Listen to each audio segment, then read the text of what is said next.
Alright, so the Sephora spring sale is upon us, and this year I'm determined to make smart shopping choices and not just buy things because of FOMO. So today we're going to go through my current cart, and then we're actually going to head to Sephora and I'm going to do some swatches and see what do I actually want to buy. And maybe we'll actually find some dupes within my own collection, so you never know. So my cart right now is looking pretty reasonable. It's totaling around $150 with 5 products. And with the discount that I would get, which is a meager 15%, I would save $22, which isn't crazy, but you know, if I was gonna buy them anyway, why not? But let's see if I actually need to buy these. The first thing is the most ridiculous and egregious item on my wish list. It's the Hourglass skin tint in the shade 11. So this would be ridiculous in my collection because I barely wear complexion products to begin with, and I can't imagine that it's that different from the Danessa Myricks Yummy Skin Tint, which I bought only a few months ago and actually really like and enjoy. So the thing that's been interesting me in this product is that I've been watching reviews and seeing swatches, and it just looks like it has a hint more coverage than the Danessa Myricks one, and also might be a little bit glowier, and those words kind of just spark things in my brain. The big reason why I don't want to buy this, besides that I think I already have a dupe in my collection, is that it is $50 freaking for a product that I definitely would not be wearing every day. So I don't think that it would be worth it. But if it's as beautiful as people say it is, then maybe it'd be nice for special occasions. $50 for a skin tint though is just kind of like, it's hard to do. It's hard to do. Next I have a blush that's actually been on my list for a while, and it's the Haus Labs Powder Blush in Hibiscus Haze. And they just relaunched these recently, and they made it over half as small, but only dropped the price like $6. So I don't really want to buy it just out of spite. I think that's very strange that they did that. But gosh, I just think this pink is very pretty, and I don't think I have an exact match in my collection, but I kind of think I could get close enough. But the formula looks really nice and silky as well, and I just want to try it.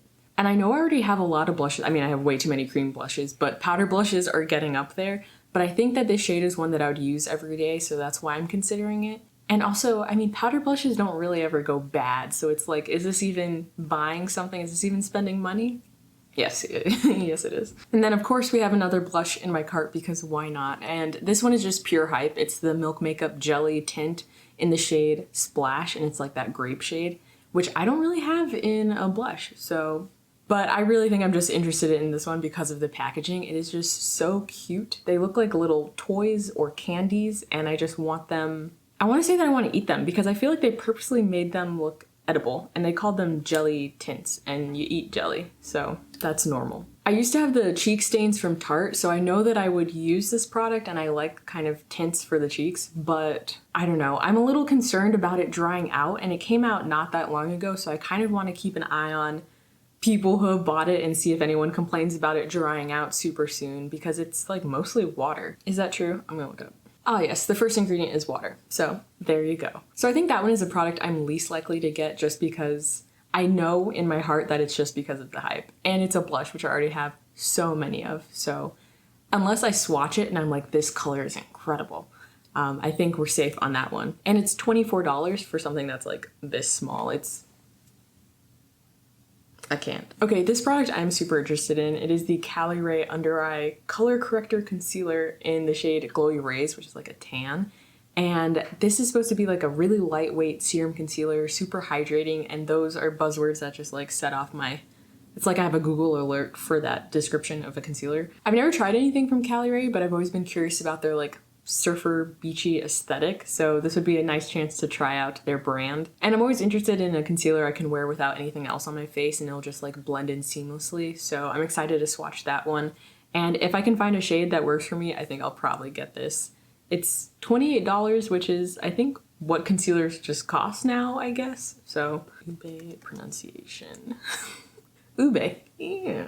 The last product in my cart is from Tower 28, and it is their lipsoftie in ube vanilla. And I love Tower 28 as a brand, so I was really excited when they came out with lip products because I have such sensitive lips, and some ingredients will just make them go like very dry and flaky. It's a whole thing. But I'm pretty confident that these would be great for my lips, and they seem to have a lot of pigment too, which is fun, and flavors. I don't know if they taste like it, but they definitely smell like the ingredients because they use like the real thing in it. But I do not need another lip product at all. At all. But I don't really have one in this color, so the ube vanilla is a little like purpley and deep, and I have been really leaning hard on pink like My Lips But Better, but I think this would be fun pop of color for like the spring and summer. And it's only $16, so I don't feel that bad about buying something unnecessary. But I'm hoping that I can swatch it because I just want to make sure that it wouldn't be too bright on my skin tone, because sometimes colors that look totally fine, when I put them on my face, it just looks like garish, and I'm learning about like olive undertones and all of that, and I think that might be at play. So hopefully I can get a first impression at the store. Speaking of which, those are all of my products, so let's head to Sephora and do some swatching, make some decisions, and I'll see you there.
Okay, that was very unexpected. I really thought that I was gonna go in and try stuff and be like, I don't need any of it and move along, but I am having some conversations in my head. This is exciting.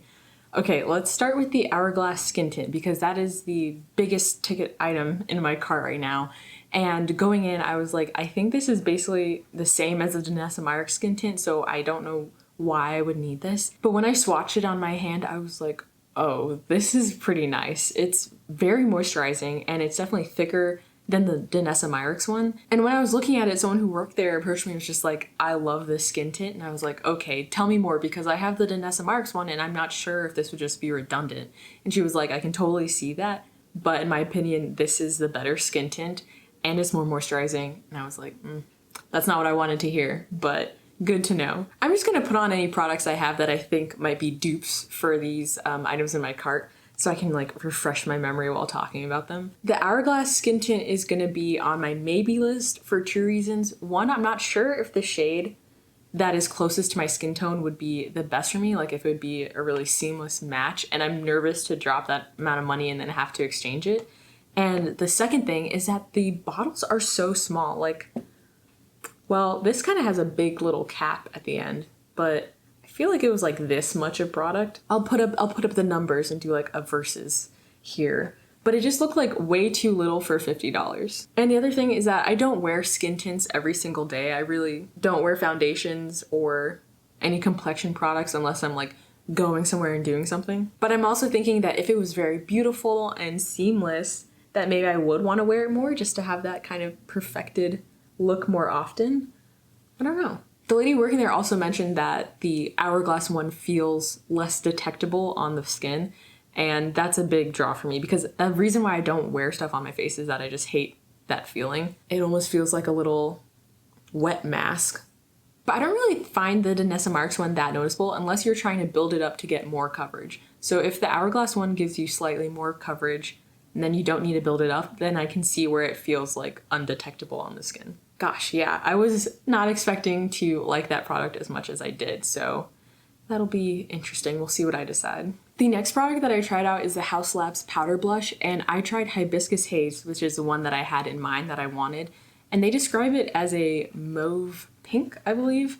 And once I tried it on, I was just like, this isn't what I thought it was. I definitely thought it was a little bit more neutral, and I feel like it's just more cool. And when I got home, I did swatches of it next to the Essence blush in Believing that I have, and they are pretty much exactly the same. I'll put in a swatch clip of it. I also tried French Rosette because I was just like, okay, I don't want that blush. What about this blush? And when I got home, I basically have a dupe for it in Patrick Ta She's Baked, the powder formula.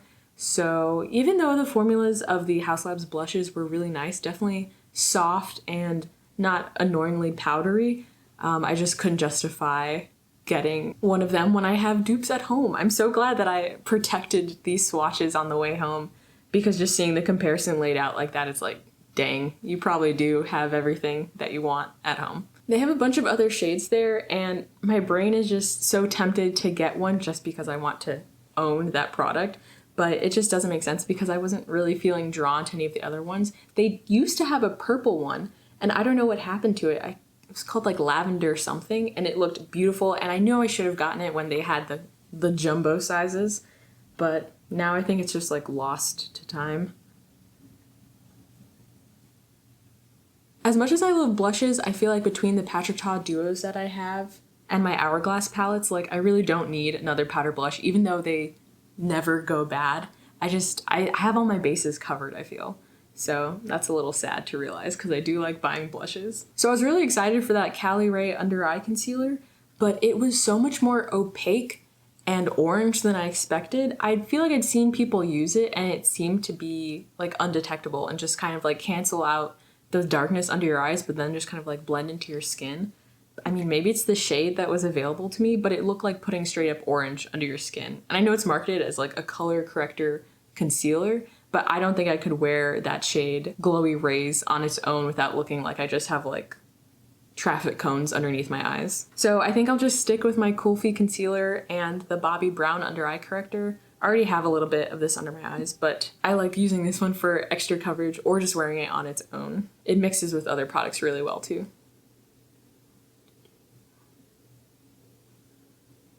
So that one was a little disappointing just because I really want to try that brand, but no sense in spending money on something that I'm pretty sure I'm not going to enjoy. So one day, caliray.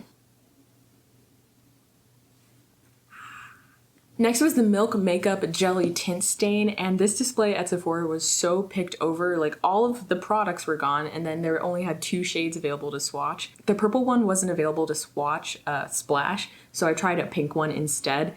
And maybe that's where I went wrong, because when I applied it on my hand, and it kind of applied a little patchy, honestly, and then after I wiped it off to see the stain was like very dermatitis. It was giving rash, hydrocortisone. I didn't like the way that it looked at all, and it was very disappointing. It did have a little cooling effect when I rubbed it on my hand, and that was nice. I could see that being fun in the summer. I feel like I would only buy this specifically to wear to like a theme park or the beach. I don't know. I feel like it couldn't be a swipe and go thing because, again, that patchiness I'm sure would rear its head when you least expect it, and you'll be looking very splotchy and rashy. So instead of picking that up, I think that to scratch that stain itch, if I want, I'll just use the Fenty Beauty lip stain that I have, and it's in Berry Banger, which is very purple, and I'll just use that on my cheeks and call it a day. I don't think I need to buy this completely separate product. Oh, and the testers at Sephora, which are open and closed a lot, as you know, it was kind of shrunk up in the case. So I do think that they might dry out a little bit. So that's interesting to know. I'll show you the little Berry Banger swatch. Oh, messy, messy. Like that would look so cute on the cheeks.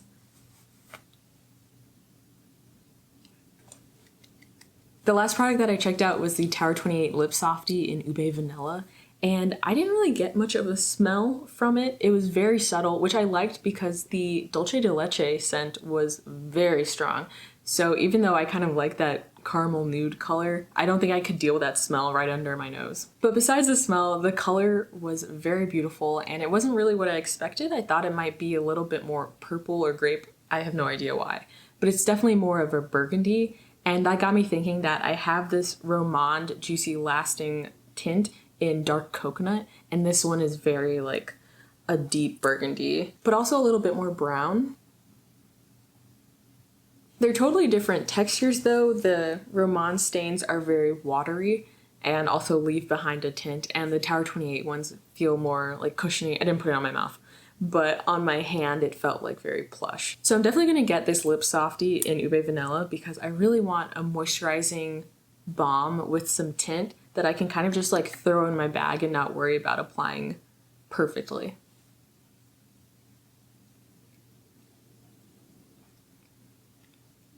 Okay, so those are all the products that I was thinking about buying and my current thoughts. I feel like I was really able to narrow it down, and I'm really happy with the size of my cart right now. Still undecided on that Hourglass skin tint, but I'll probably make a game time call. Yeah, but I hope this look at my thought process of deciding on my cart and kind of shopping my stash helps you if you're trying to make more informed beauty purchases and just be a conscious shopper. So thank you so much for watching and hanging out with me, going to Sephora with me. If you want to see more kind of shop my stash content, I did one for my spring makeup rotation that I'll put up here. And I'll see you in my next video, okay? Bye! Oh my god, while I was there though, there was a mom there with like probably a 9-year-old daughter, and I just heard from the aisle over, "Don't put that in your mouth!" And I was like, oh god. You really gotta, you know, it's good that she's there to keep an eye on her kid. But